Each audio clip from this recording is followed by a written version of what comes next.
Hello, everyone, and welcome to my channel. I am Coach Sherri, and this is day 7 of 30. And I'm saying 30 plus because I may go beyond the 30 days everyday live challenge.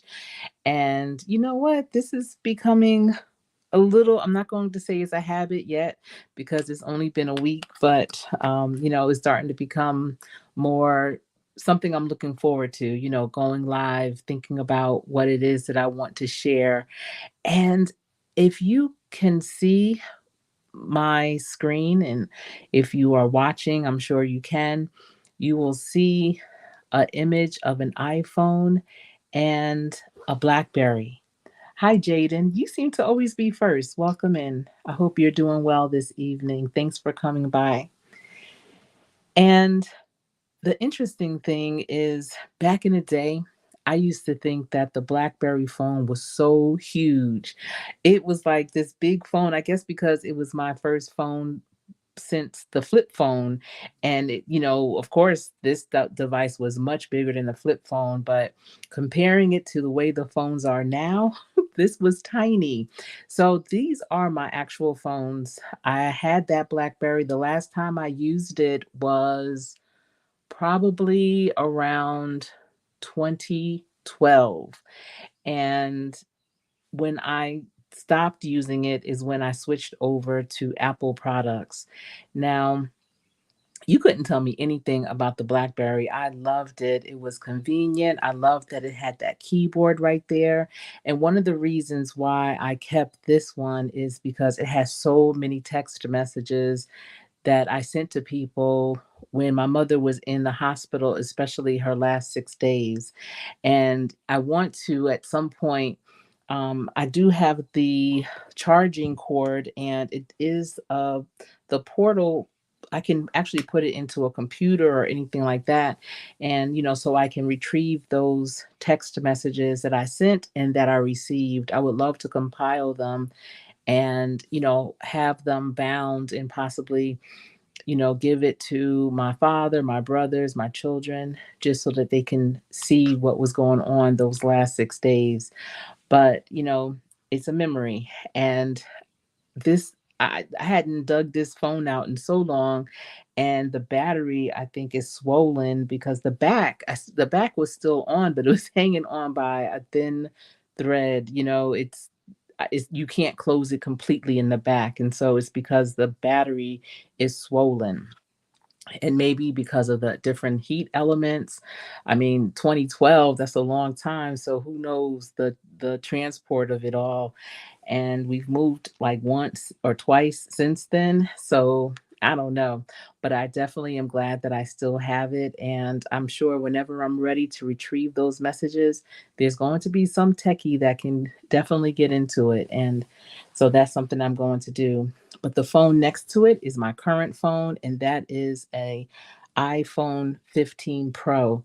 And the reason why I wanted to share these two phones with you is because I want to talk about the importance of thinking again.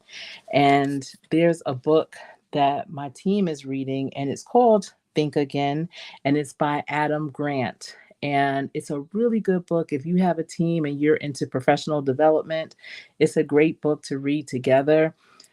It's not a quick read because you want to definitely go deep and figure out the lessons that each chapter has, but it's a really good book. And I talked about it briefly last night during the live, and I think it was Slasher Chick had said that there was a movie about BlackBerry, and I found it. If you're interested in knowing the history of BlackBerry and you hadn't seen the movie about it, you can find it on Apple TV. If you have Apple TV, it's there. It's free to watch. It's really, really good. It's they recreated the events that happened from when BlackBerry was developed to when it was popular and making a ton of money to when it wasn't anymore, because they did not think again. And when they did think again, it was too late. And that is something that can happen. My generation, I think, is very fortunate because we've seen a lot of things develop. We've been around when things were not, invented yet. And we were here at the onset of new things. And one thing that I've learned about technology is that when it is introduced and reinvented, reimagined, when it's revised, typically it's going to stay that way and just continue to evolve from there. Technology does not stay the same. And that goes the same thing for platforms. Platforms do not stay the same. We definitely can get used to something. We are creatures of habit, but when things start to change, they typically keep changing. They don't typically revert back to how they used to be. And so looking at the BlackBerry movie, reading about the BlackBerry story, it makes me think about the different platforms here in social media and how they're all trying to evolve. And in one way or the other, they don't want to lose their integrity and what they stand for and were developed for. However, so many things are changing: the way people are processing information, the way different generations want to receive information, and platforms are just really trying to stay relevant. I remember when TikTok was just shorts, but now they have people going live and they're on there for a long period of time because apparently, from their research, they have seen the value in it. Now, I personally prefer YouTube. And, in terms of my content, it's just easier to put it all in one place. And I'm really glad that YouTube is evolving and are, you know, um, going with the times and are rethinking how their platform is created. And I see Slasher Chick is here in the building. Yes, I found it. I found it. I wanted to use it for my image for this video because I am going to talk about Think Again. And I knew I had it. It was just a matter of putting my hands on it. But look at it compared to my current phone. And what I had mentioned earlier, Slasher Chick, is that back when I had this BlackBerry, I thought it was huge.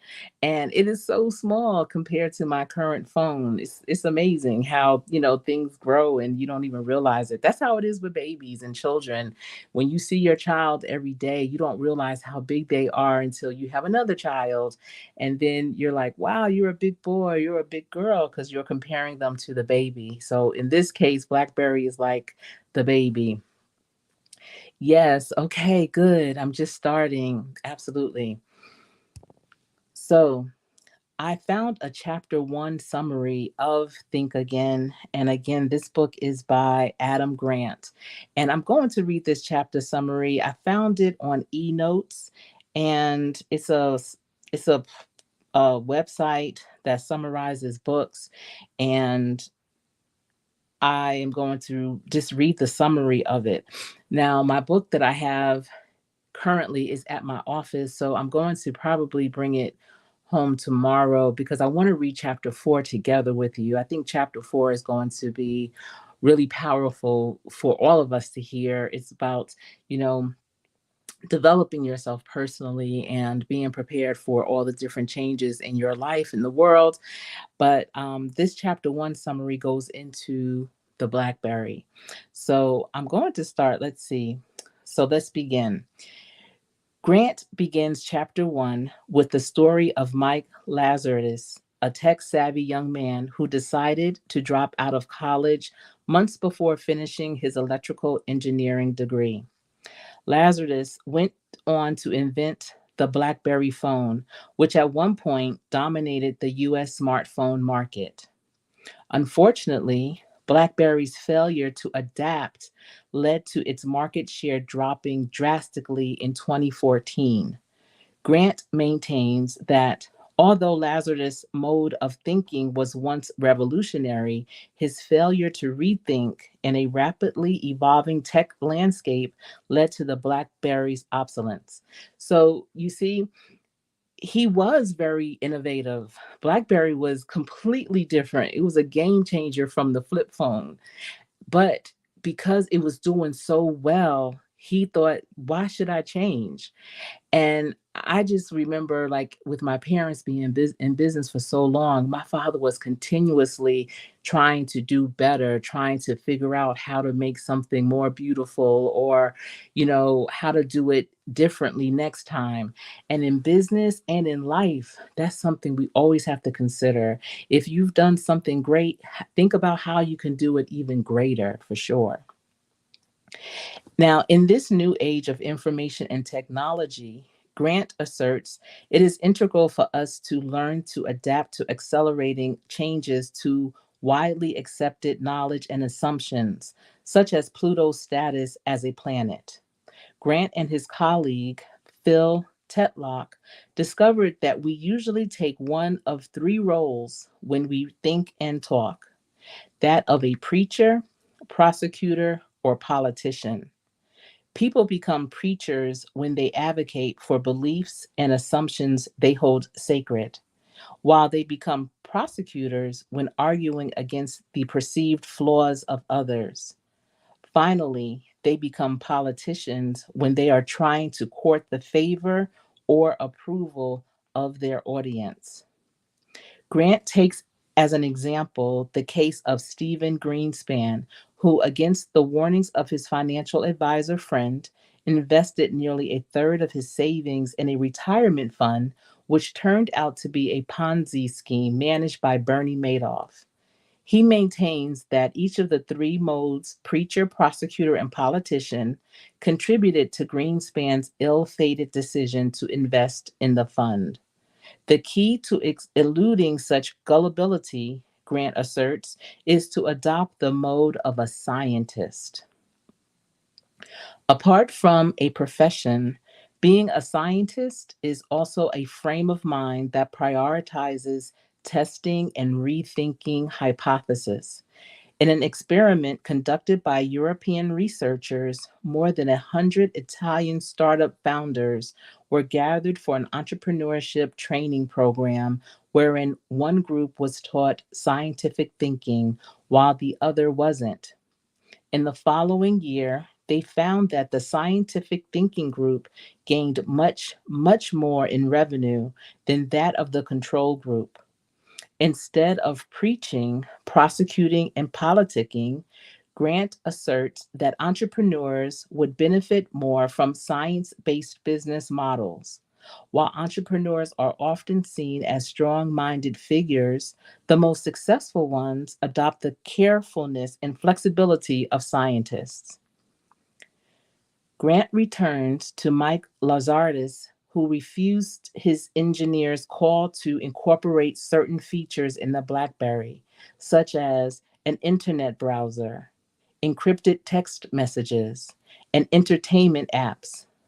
Although Lazarus had been a tech prodigy since childhood, he was only able to rethink in terms of engineering and design, and not market conditions. Following this, Grant asserts that intelligence is often an obstacle on mental dexterity. He cites confirmation bias, seeing what one expects to see, and desirability bias, seeing what one wants to see, as two culprits, compounded by the fact that intelligence often leads to the inability to perceive the limits of one's understanding. To adopt the mode of the scientist is to become actively open minded, foregoing intuition for evidence. Grant then cites examples and asserts that what great scientists and great US presidents have in common is their cognitive flexibility. Hi, Vernell. Thanks for being here. They didn't think the market really wanted those things. Exactly. Exactly. Finally, Grant explains that the process of rethinking begins with intellectual humility. This humility leads to doubt, which leads to curiosity, and finally, discovery. Often, however, people indulge in overconfidence cycles instead of rethinking cycles. As in the case of Mike Lazarus, His pride in his prized invention led to his company's downfall, as he was convinced that the BlackBerry's keyboard was too iconic to forego in favor of touchscreen models. Conversely, Apple's team of engineers was able to successfully advocate for building a mobile phone model of their iPod after assuring Steve Jobs that it wouldn't alter the core identity of the company. The iPhone turned out to be a massive success. According for almost half of Apple's revenue only a few years after its release. Grant ends the chapter by emphasizing the importance of open mindedness to the practice of rethinking. And Slasher Chick, I was able to see the movie Blackberry on Apple TV. And today, Blackberry is worth zero. And that's all because they did not think again. Yes. And when Apple added that click sound to their own keyboard, it was over. Game over. Yes, it was. Yes, it was psychosomatic, but it did work. And that's the thing. Sometimes you have to step out and take that leap and say, we're going to try it anyway and see what happens. And that's what Apple did. And unfortunately, BlackBerry and not the technicians that were working because they were trying to talk them into it, but the powers that be, they said no, we want to stick to our model. And when they tried to change, finally it was too late. It was just too late. And that's the unfortunate thing, even with people, they see all these things that are happening, they don't believe it, they say it's not going to work, it's so different than what they're used to. And then when it takes off, they wait for it to take off, but by that time, it's so expensive or it's so out of their reach until they can't even be part of that experience, and that's the sad thing. That's why even if you don't play full out, sometimes you have to keep your toes in the pond. And that's how I feel with a lot of different things that YouTube is starting to implement. Maybe I'm not going to play full out with one new thing or another, but I'm definitely going to keep my toes in the pond just in case it does turn out to be something special for me and my channel. And if BlackBerry would have just been open minded, I mean, he became very arrogant. Even the way he was trying to buy that hockey team and switch their brand, take away their integrity, not caring, losing the trust of the board. That's why he ended up not being able to buy that hockey team. But he just became so egotistical at that point. Like, everything he touched turned to gold. And instead of, thinking that we all have to think that we are replaceable. And so that's why, even if you are winning, you have to practice even that much harder so that you can continue to win. Because once you win, it's not guaranteed that you're going to continue to win. So you have to almost play like you haven't won yet. Because really, in real life, what have you won? That one moment? You know, if you want to continuously win, then you have to continuously do your best, continue to practice, to treat people the way you would want them to be treated. Some people, when they've gotten to a certain level, they start treating people in a different way that is not supportive for either one of them. No one should ever, no matter how much money you have or don't have, no one should ever walk away feeling less than or not better um, once they have encountered you, for sure. Yes, Slasher Chick is saying relationships matter and people want to do business with folks they like and trust. He wasn't being either likable or trustworthy at that point. He wasn't. Thank you so much for recommending that movie to me because I didn't even realize that they had one. And as you can see, the fact that I still have my last Blackberry, I loved a Blackberry. And that wasn't my first one. That was probably my third Blackberry. I did try out one of those palm phones, but I ended up giving it back. Like I traded it back in for a BlackBerry. I just it was one of those that had the you had to slide up to get to the keyboard, and that was like the cat's meow back then. I understand that there's a phone now that's similar to that. I see, what do they call it, a sidekick or something like that. I see some people with that phone, and I find it to be very interesting, but I'm just not there yet. I believe Microsoft makes it, or um I'm not sure who. I think Microsoft may make it, but I know it's not an Apple phone. It's not a I'm not sure who makes it. Yes, yes, you did tell me. Mhm. Yes, if someone can do Blockbuster, you'll be happy. Yeah. Blockbuster didn't pivot, then they had the red, remember the red box movies that you can get? And whenever anyone doesn't pivot, they become obsolete. And then they just fizzle out and you don't see them ever again. And in business you definitely want to have stick to itness. It's important to have customers that are not just one and done, that are able you want customers that will recommend you over and over. And that's something that I actually was talking to my daughter about. When people want to buy a house, they think they know what they want, and they come in full force like, oh, I want to see this house, I want that, I want this. And, my daughter's been doing real estate for almost 5 years. She's 22 years old. No, she's 23 years old. And, she's a professional. She has a degree in marketing, and she does very well by her clients. But a while ago, her and I had a discussion, and she was getting frustrated because she was like, especially new buyers, they don't understand that there's a process. And so they'll call me and they want to see this house like right now, or, without having been approved yet. And then they just want things, right now, right now. And so I told her, I said, you know what your boundaries are. You know what type of experience you want your buyers and your sellers to have, especially when they're working with you. And you need to set those boundaries up. You give them a couple of minutes to express themselves initially once they, connect with you, but then you kind of interject yourself into it, and you slow them down and you bring them back to, this is a relationship. This is a big investment, whether you're going to be spending your money or whether you're going to have someone spend their money to buy your house. Either way, this is who I am, and I want to know who you are, because you have to build that trust first. And as a business professional, especially if you want repeat customers and referrals, they have to have that trust. And that trust comes from them knowing who you are. I coach people every single day.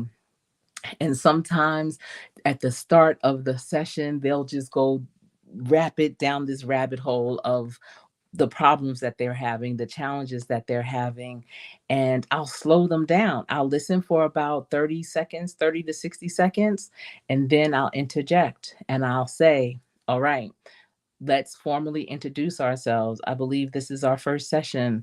And I'll go into my name. I'll state my whole name, even though I know they know my name, but I'll state my name, my title, what I do, how I do it, how long I've been doing it, what I've done prior to, my experiences that I'm bringing to the table, just to show them and posture myself as that professional, as that subject matter expert, letting them know that I'm not new to this. I'm true to this, so that they'll know that when you talk to me, I know what you're saying. And then it does slow them down. It makes them look at the whole situation differently. And then they'll introduce themselves. And then after that, I'm like, okay, why did you schedule this session? What would you like to accomplish? And then we go from there. And by doing it that way, I'm never frustrated. I'm never confused. I have total control over the session. They feel like they are being heard, and they walk away with action steps as well as nuggets.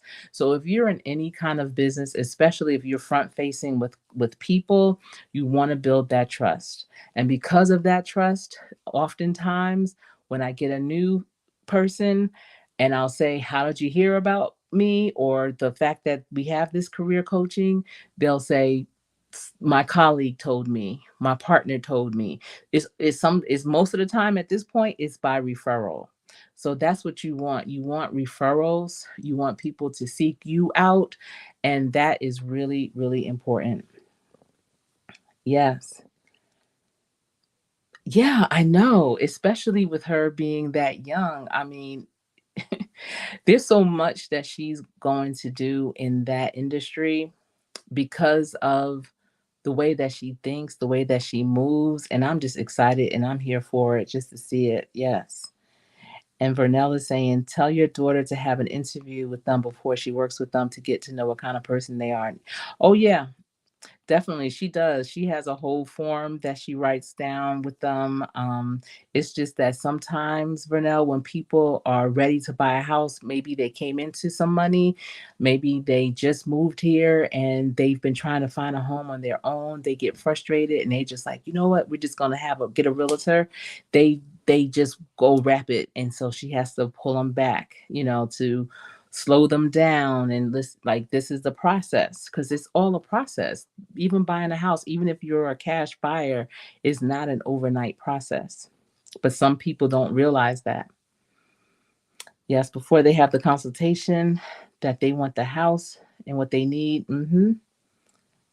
Oh, yeah, definitely. Now, if you're a cash buyer, it could take about 2 weeks, if everything works out. But yeah, she definitely has to slow them down. You'll just be amazed. There's so many people with different levels of understanding. And like I said, some people are coming into money where they can just, for the first time, they could be in their 50s, 60s, even to purchase their first home, which is a beautiful thing. But the process they're just not sure of, because if they're used to renting, you could see a house and if you have the money, if you have the first months and last month, you can move in that weekend. And it doesn't happen that way when you're purchasing a house. hmm She may want to create a what to expect for the first time, a one pager. You know what? That's a great idea too. To create kind of like an SOP, standards of operation or performance or process for the new home buyers. That's a good idea for sure. And to include, possibly how long the process will take. I like that. I'm going to let her know that Vernell Livingston and Slasher Chick gave me this idea for her. And she loves those types of things because, that just really elevates what she's doing. hmm Some FAQs. And she works on a really good team and she does a lot of the marketing for her team, which is another stream of income. And that might be something they could have. She can create it and they can put it on their website. hmm Yeah, it is a major knowledge gap. Just imagine if you are 55 years old and your whole adult life you've been renting. And when you are renting, you could basically either move in that next day, sometimes that day, or at the very latest that next week. Basically, whenever the place is free. But when you are buying a house, the process is so different. But if they're 55 and for, maybe 30 years they've been renting, then they don't know that process and they're not that patience isn't there. They want it right now. And so, oftentimes for new home buyers, she has to slow them down. And then there's those new home buyers that are, really eager, but they are afraid. So for them, making that move, pushing the light to green can be a little slower because they just have that uncertainty and it's a little bit of a fear factor because that's a huge commitment and a big investment. So it's an interesting business. Now here in Charlotte, 100 people move here from the East Coast, West Coast, North, South, West, everywhere, every single day. Every day, over 100 people move here because this is definitely a great place if you're wanting to start a business, if you have innovative ideas, if you're looking for that fresh start. Charlotte does not have an identity yet. It is definitely open for people to come and contribute. And the weather is very, very acceptable for a lot of people. I mean, we do have a winter of sorts, but it's not like up north where we have all those cold elements. We didn't have any snow at all this winter, not even a ice storm, nothing, not even a warning of one. Um, and and otherwise, the weather is more like fall, spring, summer, and with a mild like winter. I probably wore a winter coat maybe 15 times this winter. I mean, we did have some really, really cold days, but I can count those on one hand. As you're going through it, you're like, oh, it's so cold. I can't believe it. But when you think about it, it was only for a few days. Yeah, if you're considering it, it's a good spot. Now, I'm gonna tell you the cost of living is not as cheap as some people think. The taxes are a lot cheaper than up north. I don't know if you're where you're coming from, but taxes are definitely cheaper than up north as well as the West Coast. But that home costs are coming down. My daughter has had some pretty good properties for some really good prices here lately. But you do get a lot. I've noticed up north, and when I went to go to my brother's birthday party, I was talking to one of my former neighbors. We grew up together across the street, and she was just telling me how she's older than me, so she's been out of her parents' home, but how she it's hard for her to save money to buy a house, because the rent is so high. That's all she can afford to do. And I remember my cousin had a brownstone in Brooklyn years ago, years and years ago, and they brought it for under two back in the day. And one day, a realtor was just driving up and down the street and was like, this might have been like 6 years after she bought it, and said, I have buyers that want to buy, this property if you're willing to sell. It wasn't for sale or anything, but they thought about it and they were like, we would like to move upstate New York a little bit, to have more land. And they had children. Her husband, is a musician, so they wanted to move. And I told her, I said, don't sell it, rent it and refinance it and use that money to buy your next house. And then when you rent it, the renters will pay down the refinance plus, you would have paid cash for your house. So basically they will be buying, paying down your refinance on the house. And and at the time, and her brownstone was 3 levels, a single family. And she was like, "Oh, we don't want to be we don't want to be landlords, and who would spend that much money to rent, our home? I just can't imagine." And I'm like, "You'll be surprised. People will spend, upwards of $3,000 to $4,000 a month on rent." But will not be able to save that to buy their own house. I hate it for them. That's just real life, and then that's just how it is. And she just couldn't see it, and so they ended up selling their brownstone for about probably double than what they had bought it for 6 years prior. But the thing is, maybe like 2 years later, their neighbors across the street sold their brownstone for about 300,000 more than what they sold theirs for. A year or so later after that, the next neighbor sold theirs for 7 figures.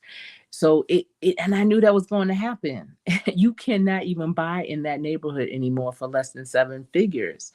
And that's why if they would have held on to it, it would have the return would have been just amazing. So don't be so quick all the time to just sell, sell, sell. You just never know. Refinancing is a thing, and use that money that you get, buy your next property, and then rent that one and have the rent pay for that particular mortgage. And you just yes. Oh, you haven't been to Charlotte? And that's the thing too. So when I was in college, and I'm from New Jersey, I went to college in Pennsylvania, but I always wanted to live in North Carolina. I just didn't know where. it was the late 80s, early 90s, and I just kept hearing about North Carolina as a state, as a growing state, as just this state. I just felt like it had a lot of opportunity. I just didn't know where. Would it be Raleigh, Greensboro, Charlotte? I just didn't know. And so when my husband got a new contract when we were in New Orleans, and it was to play for the Panthers, I was like, wait, I always wanted to live in Charlotte. And so that was our opportunity to come, and I fell in love with it. When we came, it was much more rural. I wouldn't necessarily call it rural, but it was a lot more green areas. Now it's being, almost overly developed, but it still is really beautiful. Yes. Come and visit first. Yeah. It's any time of the year it's great to come, especially now, but anytime is great. Okay. South Carolina is just right there. I think Charlotte is probably the closest part. Well, there's other parts of North Carolina that are close to different parts of South Carolina, but Charlotte is closer to like Rock Hill area. So it's Fort Mill as well. Mhm. Hey, Life with Marlene, how are you doing today? Good to see you. Hope you're having a great Sunday. Okay, you're in Philly. Yeah, so I went to school right outside of Philadelphia, so I know Philadelphia. That's my stomping grounds. And the thing, if you're coming here from Philadelphia, just don't expect public transportation to be the same as in Philadelphia. We do have a light rail system, but it really only goes up and down. It's not going to take you anywhere outside of what's on the line, the straight line that it goes on. So you definitely have to have a car. Yes, things are relatively spread out. There's so many different areas in Charlotte. I would love if you come to visit. I would love we can hang out and I can take you to some great places. There are lots of places that, depending on your personality, may be a better fit. And I think that's where some people may get a little disgruntled. Maybe they move to a place that's not aligned with their personality. And so so it's important to match your personality with where you're going to live. And for us, where we ended up moving, they always wanted to, if you play like a professional sport or whatever, they always try to steer you to the same area. And I don't prefer those areas that they try to steer people to. They always think you want to be in this like high profile place where you have to dress up to go to the grocery store and all that. And I like to just be me. So there's lots of nice places that are in the cut that are more laid back. I'm more of a laid back type of person that are just as nice. And they're really diamonds in the rough that most people don't know about. I remember when we were looking, and we actually found our home within a weekend and moved in 2 weeks later. But I remember, our realtor was like, showing us the places that are obvious. And we were like, nope, nope. And then it was like where she took us was her last resort. Like, I'm gonna take you over here. I've never been over here, but I heard it's nice. It's, this, that, and the other. And we were blown away. And the prices were probably, I want to say, a fourth of what we would have paid if we would have went to where she was trying to take us. And even she said, like, man, this is really nice over here. I wish I would have known about this place before. And she was a realtor, but her husband had retired from playing. So sometimes teams will do that too. They'll have realtors who somehow were affiliated with the organization. Maybe their spouse had played or something to that effect. And that's how they get new players coming into the cities like that in. I see Sunshine Films is in the building. How are y'all? How you doing out there in California? That was a nice spot, the Spectrum. And I forgot that in LA it's called the Spectrum's Arena, because in Charlotte ours is called the Spectrum too. Um it used to be called Bobcats Arena or something like that when Bob Johnson used to own it, but now it's called the Spectrum. So I have to be mindful of that whenever.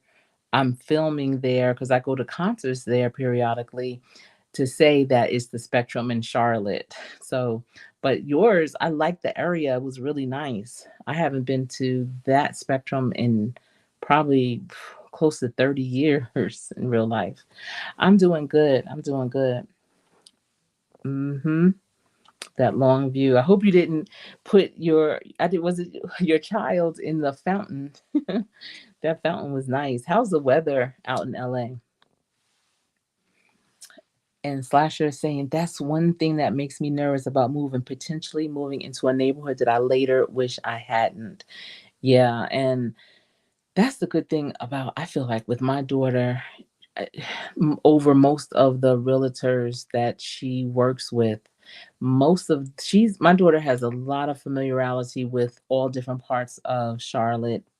I mean, for some reason, a lot of people, when they move here, they typically will stay where they are, like in the area.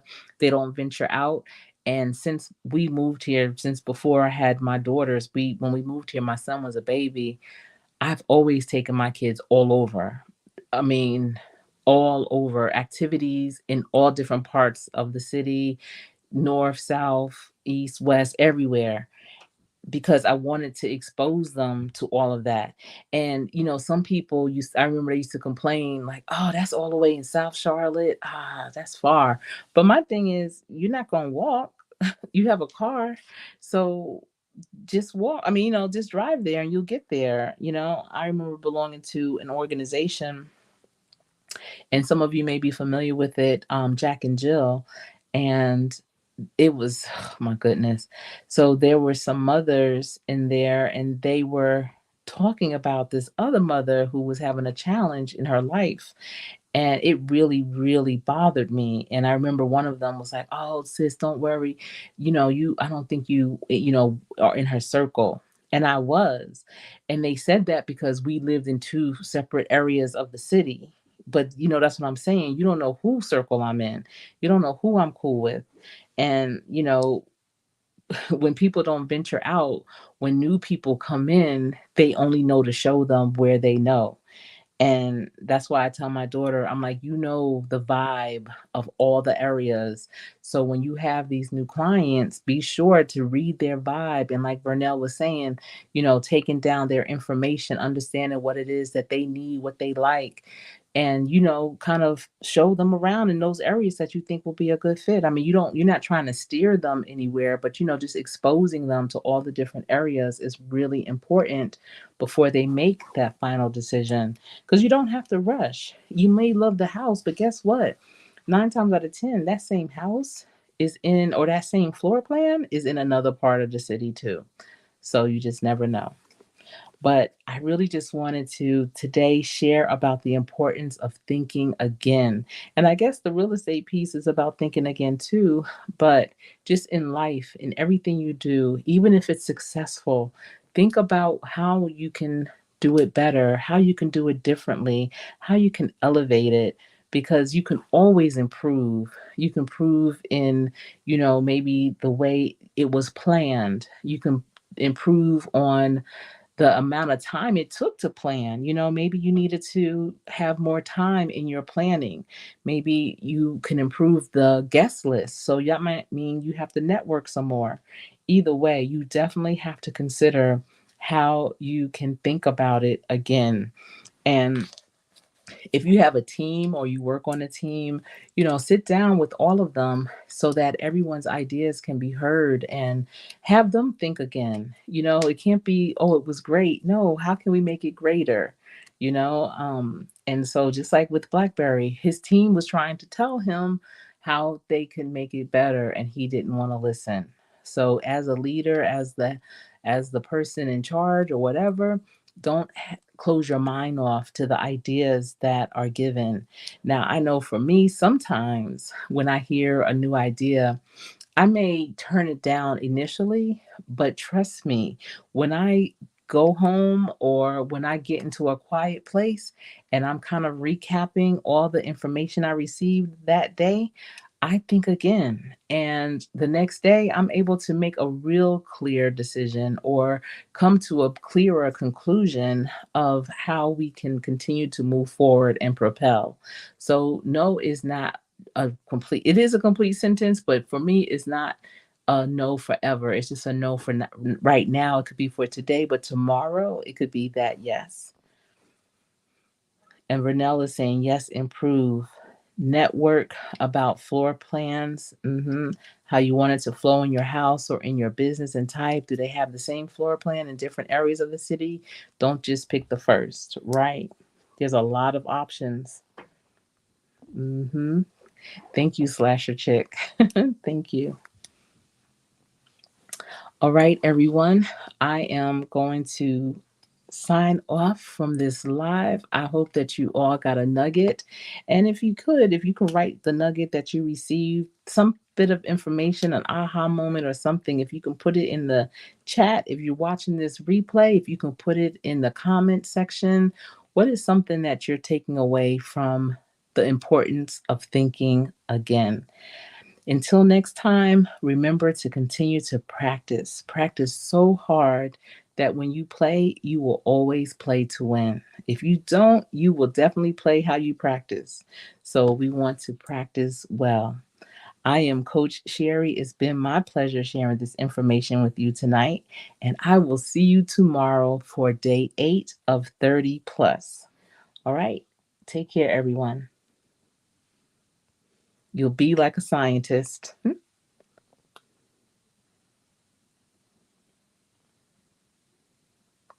Perfect. Thank you.